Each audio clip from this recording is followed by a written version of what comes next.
Hello friends, welcome to Barman classes. आज हम आपके लिए लेके आए हैं सेंटेंस, फ्रेज और क्लॉज तीनों में क्या अंतर होता है और इनको कैसे पहचानते हैं, इसकी हम कुछ ट्रिक्स लेके आए हैं। फ्रेंड्स, आइए समय न बर्बाद करते हुए सीधे चलते हैं अपने टॉपिक की ओर। फ्रेंड्स, हम समझते हैं सेंटेंस। सेंटेंस क्या होता है? Friends, group of words which give complete meaning is called sentence. Friends, हम जानते हैं शब्दों का ऐसा समूह जो हमें एक पूर्ण अर्थ प्रदान करता है और वह हमें बताता है कि ये इसको किसी अन्य शब्दों या किसी अन्य चीज़ों की ज़रूरत नहीं है। वह हमारा कंप्लीट सेंटेंस कहलाता है। फ्रेंड्स, हम देखते हैं I am glad, I am a teacher, मैं एक अध्यापक हूँ। फ्रेंड्स, आप जानते हैं कि आई को हम लेटर और वर्ड दोनों की तरह यूज करते हैं। फ्रेंड्स, आई हमारा सब्जेक्ट हो गया और एम वर्ब और अ टीचर हमारा ऑब्जेक्ट हो गया। फ्रेंड्स, हम किसी सेंटेंस में subject plus verb plus object तीन चीज़ों को ही ढूंढते हैं। फ्रेंड्स, इन्हें पाने के लिए ही हम सेंटेंस में तरह तरह की चीज़ों को जोड़ते हैं, उसे निकालते हैं, हटाते हैं और उसको समझने की कोशिश करते हैं। फ्रेंड्स, हम इसको पहचानने की कुछ चीज़ें देखते हैं। फ्रेंड्स, वाक्य वही होता है जिसमें एक कर्ता एक क्रिया होता है। फ्रेंड्स, किसी भी सेंटेंस में एक सब्जेक्ट और एक वर्ब का होना जरूरी है। हम आइए देखते हैं अब आइडल सेंटेंस क्या होता है। फ्रेंड्स, आइडल सेंटेंस होता है जब हम किसी सेंटेंस में सब्जेक्ट वर्ब प्लस ऑब्जेक्ट देखते हैं और उसमें तीनों चीज़ें होती हैं तो वह हमारा एक आदर्श वाक्य कहलाता है। फ्रेंड्स, ये असर्टिव होगा और सब्जेक्ट वर्ब प्लस ऑब्जेक्ट इसमें तीनों चीज़ें हमें होती हैं। फ्रेंड्स, सेंटेंस की अगली विशेषता होती है कि ये हमेशा इंडिपेंडेंट होता है, इसको किसी की ज़रूरत नहीं होती, ये स्वयं में ही आत्मनिर्भर होता है, किसी अन्य पर निर्भर नहीं होता। फ्रेंड्स, अब हम चलते हैं अगले फ्रेज की ओर। फ्रेंड, हम समझते हैं फ्रेज क्या होता है। फ्रेंड्स, वाक्यांश, group of words which give sense but not complete sense. Friends, शब्दों का ऐसा समूह जो हमें अर्थ तो प्रदान करता है पर पूर्ण अर्थ प्रदान नहीं करता, इज कॉल्ड फ्रेज, वह फ्रेज कहलाता है। फ्रेंड्स, जैसे हमने लिखा हुआ पूर्ण अर्थ नहीं देता। नोट्स में देखते हैं हम, वाक्यांश वाक्य का एक अंश, यह सेंटेंस में अपना अस्तित्व बनाने के लिए सेंटेंस में आता है, ना कि सेंटेंस को पूरा करने के लिए। यह सेंटेंस के साथ होकर पूरा होता है पर सेंटेंस को इसकी ज़रूरत नहीं, इसे सेंटेंस की ज़रूरत होती है, इसलिए यह सेंटेंसों के साथ यूज होता है। फ्रेंड्स, यह एक अंश होता है, यह कभी भी पूरा सेंस नहीं देता। फ्रेंड्स, हम इसको पहचानने की ट्रिक देखते हैं। इसकी विशेषताएं क्या होती है? फ्रेंड्स, इसमें हमें सब्जेक्ट नहीं मिलता, इसमें ऑब्जेक्ट, इसमें वर्ब नहीं मिलती। फ्रेंड्स, सब्जेक्ट और वर्ब हमें नहीं मिलते। फ्रेंड्स, इसको ट्रिक के माध्यम से देखते हैं। If it has neither subject nor verb, इसमें ना तो सब्जेक्ट होता है और ना ही वर्ब होता है। फ्रेंड्स, इसकी दूसरी विशेषता होती है mostly phrases are started with any preposition. Friends, मैं सभी की बात नहीं कर रहा, कुछ एक्सेप्शन होते हैं। हम देखते हैं mostly phrases are started with any preposition, उनमें किसी न किसी प्रीपोजिशन का यूज किया जाता है। फ्रेंड्स, जैसे on, with, of, in. Friends, ये प्रीपोजिशंस होती हैं और प्रीपोजिशन को देखने के लिए हम एक दूसरा वीडियो लेके आएंगे। फ्रेंड्स, इसे उदाहरण के तौर पर समझते हैं। ऑन लैंड, ज़मीन पर। अब ज़मीन पर क्या, ज़मीन पर हमें कोई पूर्ण अर्थ नहीं दे रहा, ना हमें कुछ, बस इतना समझ आ रहा कि ज़मीन पर क्या, ज़मीन पर कैसे, ज़मीन पर क्यों, ज़मीन पर, इसके बारे में नहीं पता। विद ब्लू आइज, नीली आंखों वाली या नीली आंखों के साथ, नीली आंखों वाले हैं। फ्रेंड्स, तो इसका हमें भी ये पूर्ण सेंटेंस नहीं मिल रहा। आप ग्लैड, खुशी से, प्रसन्नता से, खुशी से, क्या खुशी से कुछ कर रहे हैं, नहीं कर रहे हैं, क्या कैसे, इसके बारे में भी नहीं पता चल रहा। इन द क्लास में, अब आगे और पीछे के सेंटेंसों का कोई पता नहीं है। फ्रेंड्स, इनमें हम हमेशा देखेंगे मोस्टली किसी न किसी प्रीपोजिशन का प्रयोग होगा, वो ऑन के रूप में हो या विद के रूप में हो या ग्लैड के रूप में हो, वो आप के रूप में हो या इन के रूप में हो। फ्रेंड्स, जब हम इनमें सब्जेक्ट और वर्ब डाल देते हैं तब ये एक कंप्लीट सेंटेंस बन जाता है।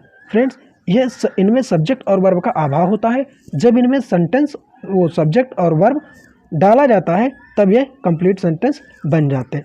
फ्रेंड्स, अब समझते हैं हम क्लॉज की ओर। फ्रेंड्स, क्लॉज क्या होते हैं? ये उपवाक्य होता है। सेंटेंस हमारा वाक्य होता है, क्लॉज हमारा उपवाक्य होता है। फ्रेंड्स, आप सब जानते हैं कॉलेज में, स्कूलों में एक प्रिंसिपल और एक वाइस प्रिंसिपल होता है। जब प्रिंसिपल नहीं होता तब कॉलेज का कारोबार वाइस प्रिंसिपल संभालता है, और जब प्रिंसिपल होता है तब वाइस प्रिंसिपल प्रिंसिपल की जगह नहीं ले सकता। हालांकि दोनों की योग्यताएं समान होती हैं, उसी तरह हम समझने की कोशिश करेंगे।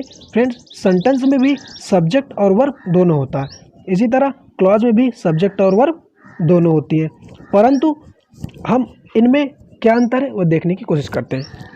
It is a part of sentence. Clause हमारा सेंटेंस का एक भाग होता है, ना कि सेंटेंस होता है। Which contains a subject and verb, वह सब्जेक्ट और वर्ब तो रखता है, and depends of subject for its meaning. उसको क्या अर्थ प्रदान करना है, क्या अर्थ देना है, वह सेंटेंस के ऊपर निर्भर करता है। फ्रेंड्स, अब हम इसको आगे उदाहरण के तौर पर देखते हैं। फ्रेंड्स, इसकी हम ट्रिक देखते हैं। सब्जेक्ट वर्ब, सेंटेंस में हमने देखा हमें subject plus verb plus object मिलता था। हमने फ्रेज में देखा हमें उसमें सब्जेक्ट और वर्ब नहीं मिलता था, ऑब्जेक्ट होता था। और हम अब क्लास में देखते हैं हमें सब्जेक्ट और वर्ब मिलता है। और फ्रेंड्स, जो हमने फ्रेज पढ़ी थी सब्जेक्ट और वर्ब नहीं होता, उसको अगर हम ऐड कर देते हैं तो वो सेंटेंस बन जाता है। अब फ्रेंड्स, सेंटेंस तो बन गया, अब हम देखते हैं कि क्लॉज कैसे बनता है। फ्रेंड्स, क्लॉज में सब्जेक्ट और वर्ब तो होता है, परंतु उसके पहले किसी न किसी कंजंक्शन का प्रयोग होता है। अब फ्रेंड्स, कंजंक्शन क्या होते हैं उन्हें देखते हैं। फ्रेंड्स,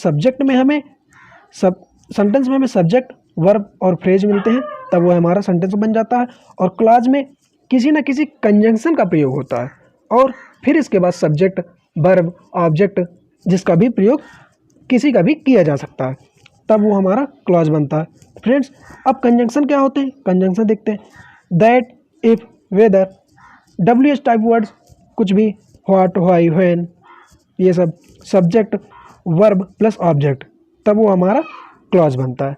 फ्रेंड्स, इसको हम उदाहरण के तौर पर देखते हैं। विद ब्लू आइज, यह हमारा फ्रेज है। इसके पहले फ्रेज में भी आपने इस उदाहरण को देखा था, विद ब्लू आइज, नीली आँखों के साथ, या नीली आँखों वाला, या नीली आँखों का रंग, वह सेंटेंस आगे कंप्लीट होगा। अब फ्रेंड्स, हम तीनों को एक साथ देखने की कोशिश करते हैं। सेंटेंस, फ्रेज, क्लॉज, एक ही सेंटेंस में समझने की कोशिश करते हैं। फ्रेंड्स, आई मेट, आई हमारा सब्जेक्ट हुआ, मेट हमारी वर्ब हुई। फ्रेंड्स, विथ ब्लू आइज, ये पता है यह एक फ्रेज है, क्योंकि इस पर प्रीपोजिशन का प्रयोग हुआ है। अब फ्रेंड्स देखते हैं, I met with blue eyes girl, मैं एक नीली आंख वाली लड़की से मिला, ये हमारा एक सेंटेंस है।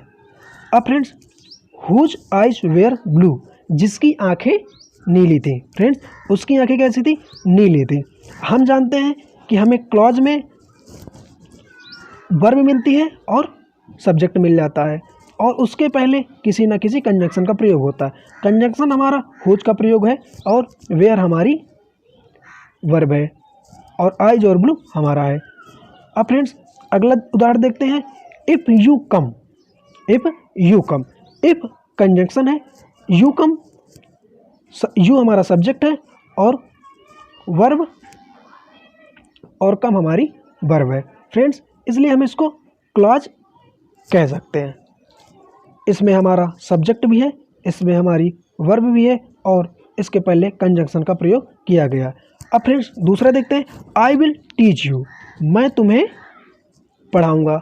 आई सब्जेक्ट हो गया, विल टीच हमारा वर्ब हो गया, यू हमारा ऑब्जेक्ट हो गया। यह एक कंप्लीट सेंटेंस पहले से ही है।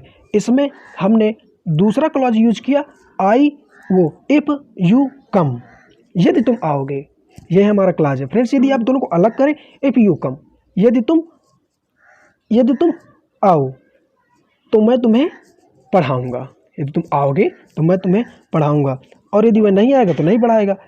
तो friends, I will teach you, ये हमारा एक सेंटेंस है, और ये है हमारा क्लॉज। तो फ्रेंड्स, इस तरीके से हम क्लॉज, सेंटेंस, फ्रेज तीनों को समझने की कोशिश की।